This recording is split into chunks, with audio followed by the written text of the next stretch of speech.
A long time ago, in a small African village, people lived happily beside a big forest and a flowing river. The villagers loved music, and the sound of drums was the heart of their celebrations. Drums were used to dance, to call people together, and even to send messages from one village to another.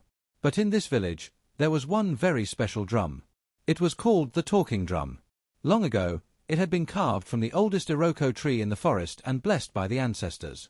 People believed it could speak real words, not just music. For many years, it stayed silent, hanging in the chief's hut.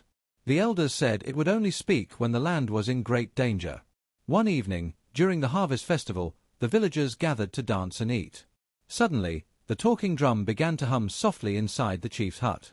Everyone was afraid, for they knew the drum never made a sound without reason. That night, a curious boy named Kweku walked near the chief's hut. To his surprise, the drum spoke to him. "Boy, the forest is in danger.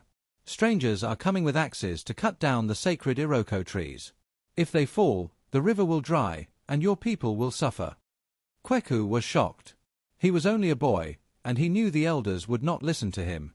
But the drum told him, "Strike me, and I will speak for you." With shaking hands, Kweku lifted the sticks and beat the drum.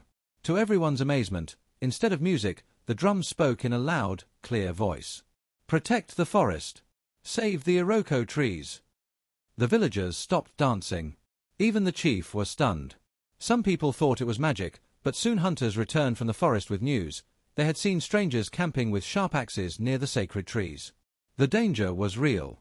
Because of Kweku's courage, the warriors of the village went into the forest the next morning. They confronted the strangers and drove them away, vowing never to let anyone harm the sacred Iroko trees again. The village was saved.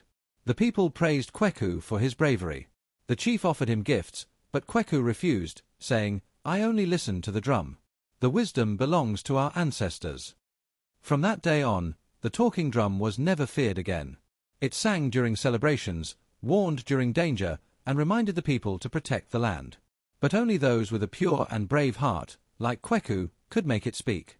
And so, the tale of the talking drum was passed down from generation to generation, teaching that courage does not depend on size or age, but on listening, acting, and protecting what truly matters.